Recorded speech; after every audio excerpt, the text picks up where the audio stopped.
have to look at the problems from a political perspective as well. Here we have to consider a complex interaction between our perception of our neighbors beyond the border, as well as the larger major powers and their perception and assessment of our situation and our objectives. It is within this matrix of relationship that the specific goals of our neighborhood policies will get structured. The cultural and the political aspects of the problems create a texture of tasks and priorities of decision making and possible options for action. The actualization of our objectives, as mentioned and structured, requires adequate process of institutionalization, ranging from the economic to the administrative and legal preconditions.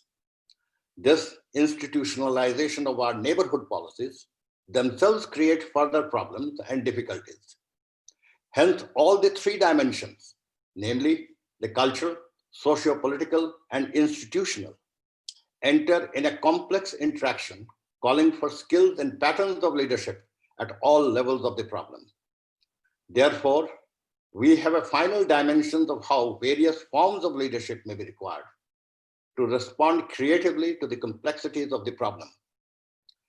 A clear articulation of the various facets of the situation, their complex relationship, and also sharp awareness of the possible contradictions, tensions, and pressures that must be overcome. In this respect, I believe the contribution of scholars in the cultural and philosophical disciplines may be needed to examine the normative aspects of the problem of formulating India's neighborhood policies in light of the ideals and objectives to which India is committed, as I have enunciated above. I'm today in front of all of you, neither as an expert or as a pure academic. I'm a professional now who attempts to bridge the gap between the realm of ideas and the domain of public policy making through the conceptual lens of strategic analysis. Here, I would like to impress the difference between defense analysis, strategic analysis, and diplomatic analysis. When you conceptualize power by comparing military balances, it becomes defense analysis. But on strategic analysis, when you try to understand and quantify the vitality of a nation by securitizing the non-strategic dimensions of security, that is ecology, environment, pollution, energy, and the rights of the unborn, it becomes strategic analysis. In India, we have very fine defense analysts, security analysts, but the marrying up of the practitioners with the theoretical underpinnings and the understanding of the theory of integration has hardly taken place in India. That is one of the things that we have suffered from. The theme of the webinar is Neighborhood Policy of India, Contemporary Diplomatic Discourse. Policy is an outcome of opportunities and resources. It depends on leaders of the nation states to create opportunities in an interdependent mode, to deploy sufficient resources to safeguard each's national interest and national security.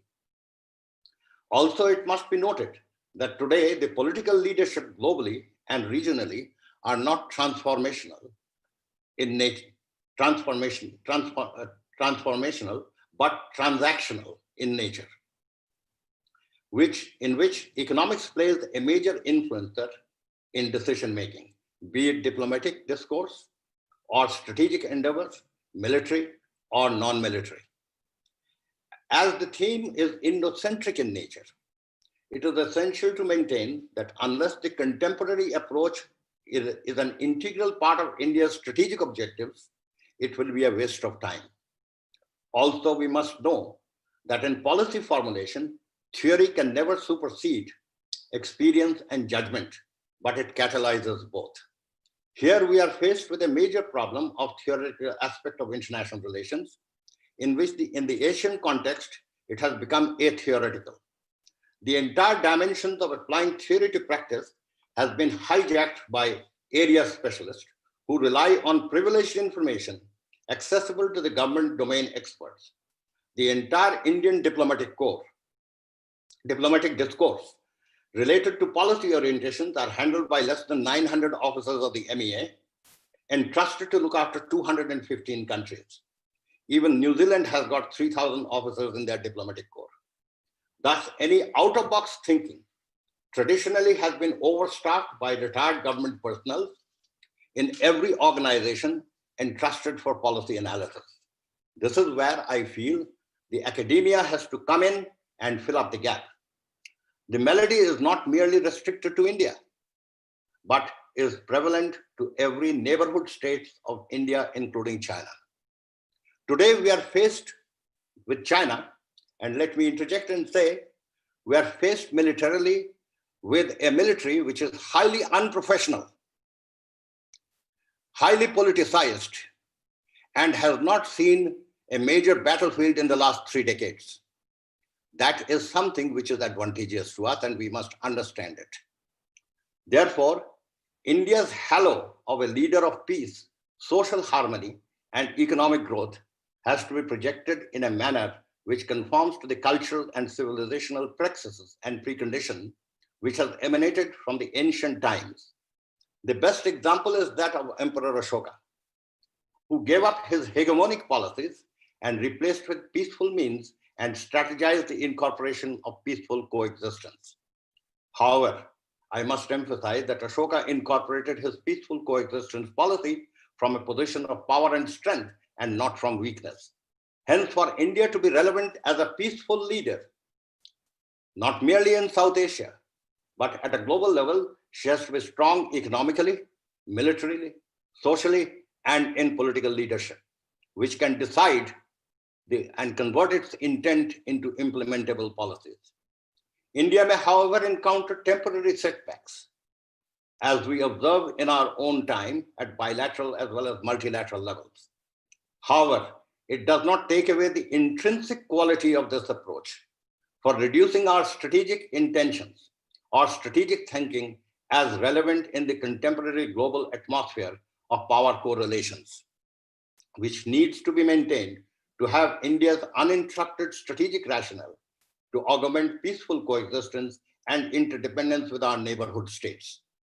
It is further to be emphasized that maintaining strategic autonomy need not superimpose or dominate the vital national interests of our neighborhood countries, which have, especially in case of China, has been a predominant diplomatic endeavor so far by them.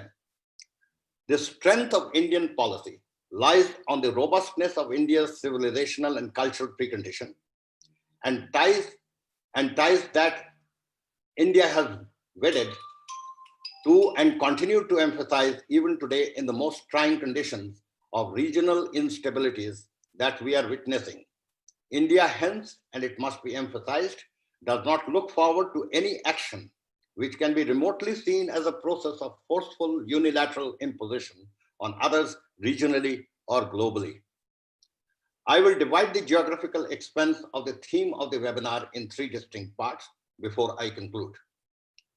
1, the lower Himalayan kingdoms. 2, the littoral neighborhood states of Indian Ocean, to specifically emphasize on Sri Lanka, Maldives, Mauritius, and to a certain extent, Indochina.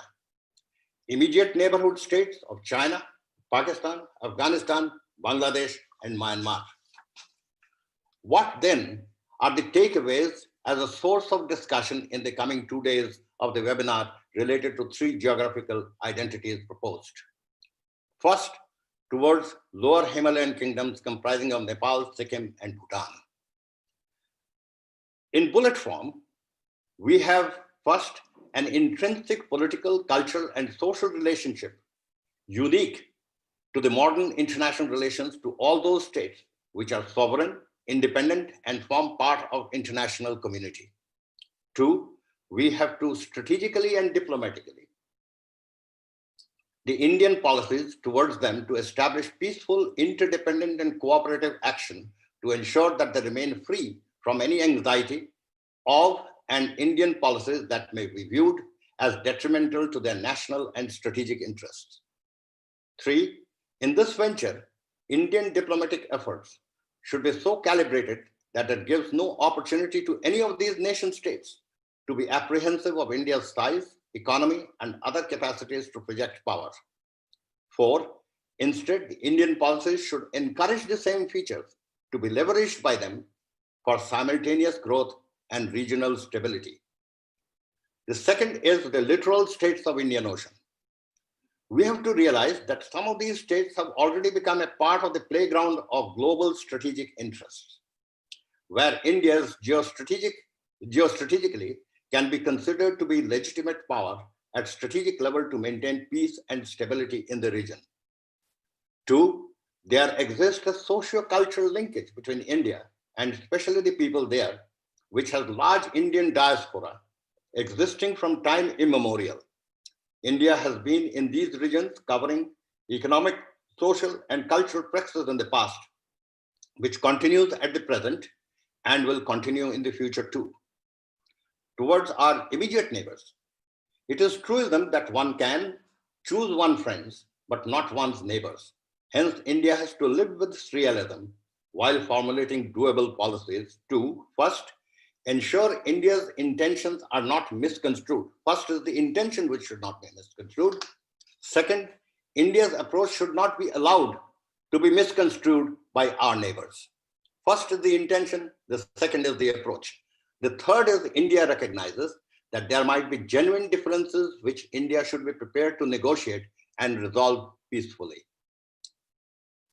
Fourth, India should resolutely resist, and this is the most important part, any attempt to such disputes amongst neighbors through force or any other means other than negotiations. This is where the contemporary diplomatic endeavors are a must.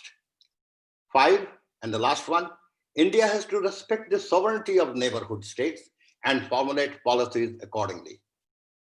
In end, I have in this deliberation of mine tried to map out the contours of India's neighborhood policy making and hinted at the various fault lines that may emerge. It is my fond hope that the 2 days webinar, which will be addressed by very distinguished speakers, will deliberate on these issues which is very important for the future of South Asian states. I wish the webinar all success, and I look forward to hearing the deliberations as it progresses as the days in the next 2 days. I especially look forward to Professor Nalapat's valedictory address, which will indicate how he has encapsulated the entire proceedings, including the keynote address, as to how it can formulate into a policy-oriented output to be sent to the government of India as a feedback from the seminars to the policymakers. Thank you.